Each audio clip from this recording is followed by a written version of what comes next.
Close your eyes and think back on the youth of summer. The warm sun beating down on the blacktop roads. The grass that grows exponentially, despite always smelling freshly cut. The ice-cold vanilla ice cream that drips down onto your hand and leaves a sticky residue despite licking it clean. Now, think back on your favorite memories. Is it going on adventures with your friends? Sinking hours into your favorite hobby? Or perhaps in that extra time to rest? Whatever it might be, I hope it's something that you can look back on fondly. Something that can resemble a pleasant dream that feels like it was only yesterday. Now open your eyes. This is the world that Hayao Miyazaki has created in his 1992 film Porco Rosso. A movie that began life as nothing but a commercial for Japan Airlines would eventually blossom into the film that we know today. A film that ranks upon the top of Miyazaki's work, in my own personal opinion. Miyazaki has made a plethora of films, and his work creating Studio Ghibli has impacted millions. Your personal favorite from him might be the beloved Spirited Away, in which he won and remains the only foreign director to win an Oscar in animation, until he did it again this year with his final film, How Do You Live?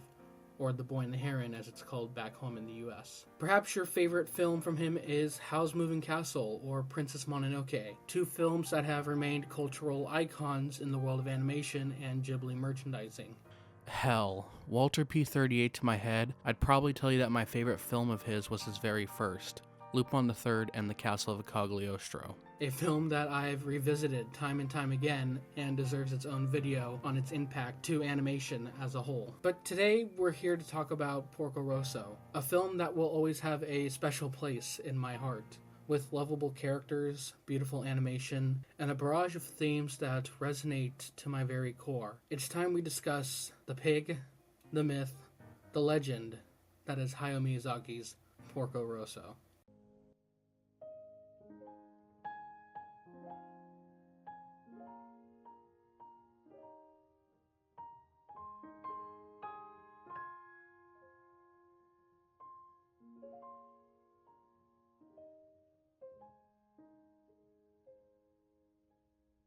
It's hard for me to put into exact words what I love about Porco Rosso, but I think its tone and atmosphere are what propel its rewatchability. Miyazaki's decisions to make a film that takes place in the 1930s Adriatic Sea feels inspired. A place that is still reeling from the pain brought on by the First World War, but also sees itself repeating history with the rise of fascism and patriotism leading into the 1940s. That same patriotism is what scarred Porco all those years ago. Sure, the atmosphere is laid back, especially during the scenes of peace between Porco's hideout, Piccolo's workshop, or the Hotel Adriano.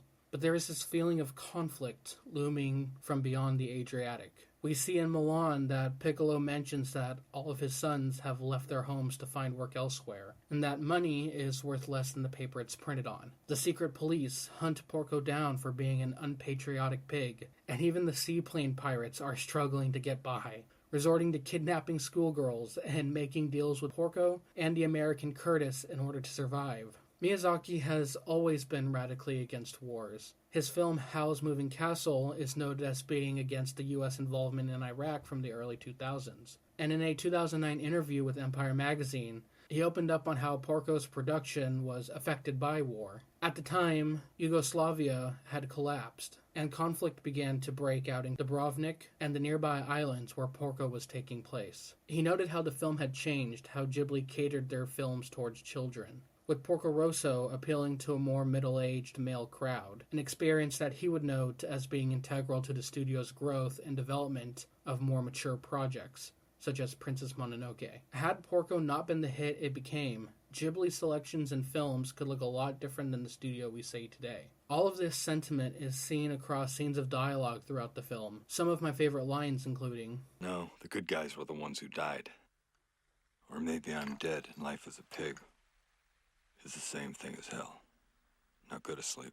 Farewell to freedom in the Adriatic and to days of wild abandon." What is that, Shakespeare? No, it's Porco. See you later.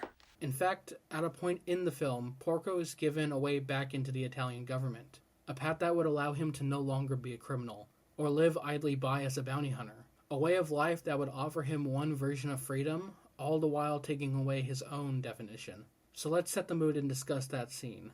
The lights dim.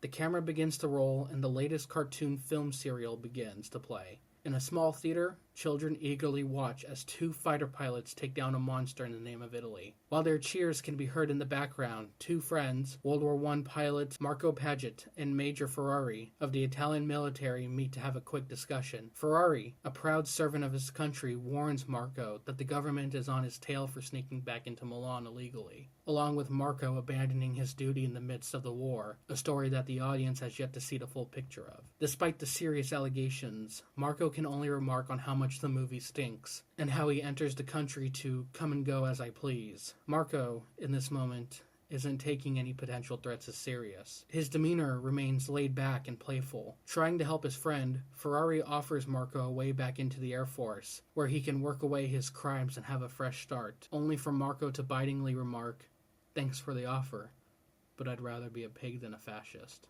Despite being annoyed at his friend's response, Ferrari isn't surprised in the slightest, and before the two men part ways, he looks at the screen one last time and remarks, "This movie is really great," cementing the different ideologies of these two soldiers who have experienced and fought through war. Now that the groundwork of the film and its background have been planted, let's get into the most compelling issue that Porco has to face in his story. It isn't the Italian military, nor is it the seaplane pirates, or even the charmingly antagonistic Curtis himself, but rather, it's Porco. Porco's largest obstacle in the film is himself, plain and simple. And to help break down and add to this dilemma, I wanted to look at one of my favorite Japanese novels, Kafka on the Shore, by Haruki Murakami, a book that deals with psychological trauma and the idea of self-inflicted curses. Now, please, stay with me for a moment. Looking at the story of Kafka on the Shore, Kafka, a 15-year-old teen who is driven to run away from his home by the Oedipal curse that was put upon him by his father. Kafka has chosen to believe that this curse will absorb his destiny, and falls into the ideology of a self-fulfilling prophecy, where every action he partakes in is mentally wrapped around his curse, becoming a roadmap that indirectly guides his life. When Kafka's father is revealed to have been mysteriously murdered, Kafka immediately begins to blame himself, seeing that his actions in one way or another, and the sheer power of his dreams and desires, are what propelled this to happen. Kafka feels as though all the relationships and interactions he has are tied to this prophecy, where he has no power to resist. Through a spiritual journey and his relationship with Oshima, a 21-year-old intelligent hemophiliac and gay transgender man who is the librarian at the library Kafka often inhabits, Kafka is able to come to an understanding that the curse doesn't have control over him, and he is the one that is in control of his own destiny. In Porco Rosso, Porco has suffered a self-inflicting curse of being turned into a pig. As a fighter pilot who has faced multiple brushes with death, Porco begins to hate the war. Young men on both sides are dying all around him daily, and after a sudden dogfight, in which he loses his recently married best friend, with him becoming a lone survivor of a fierce battle, he is ridden with survivor's guilt, and he curses himself to become a pig, because he sees himself as less than human. He deserts from the war and becomes a fugitive throughout Italy, becoming a bounty hunter in the nearby Adriatic Sea, waiting for death to eventually welcome him with open arms. It isn't until his plane is shot down and he meets Fio, an 18-year-old female engineer who is headstrong and independent from the way the world views her, that Porco regains what little was left of his humanity, regaining his own control of destiny, culminating in an ending left open for interpretation, but strongly suggesting that Porco broke his self-inflicted curse and came to the realization that he does deserve to be loved and happy. Porco's entire story is tied to his own value of self-worth. The way he treats himself, his friends, and even his enemies is tied to this. He keeps to himself in his isolated home and rejects his own potential happiness. Let's revisit that line of dialogue from earlier. Maybe I deserve to be all alone. You can't believe that. You're a good person. No, the good guys were the ones who died. Or maybe I'm dead and life as a pig is the same thing as hell. In this moment, Miyazaki's storytelling is at its most face value. Porco doesn't view himself as a good person. He is wrecked by the guilt of surviving where everyone else had died, at least until Fio chips away at it and makes him question everything. She sees the man that Porco lost within himself, and her innocence is what brings Porco back.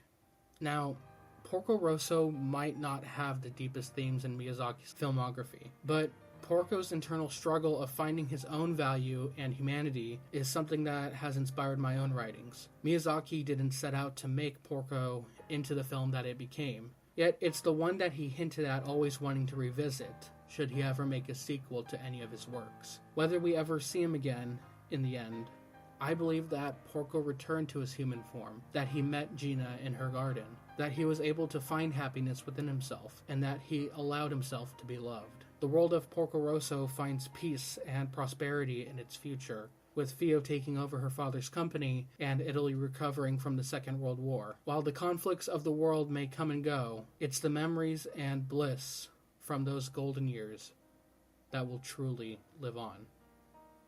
Thank you so much for watching my video on Porco Rosso. Let me know down below what your guys' favorite Miyazaki movie is. Like the video, subscribe, and as always guys, have a good one.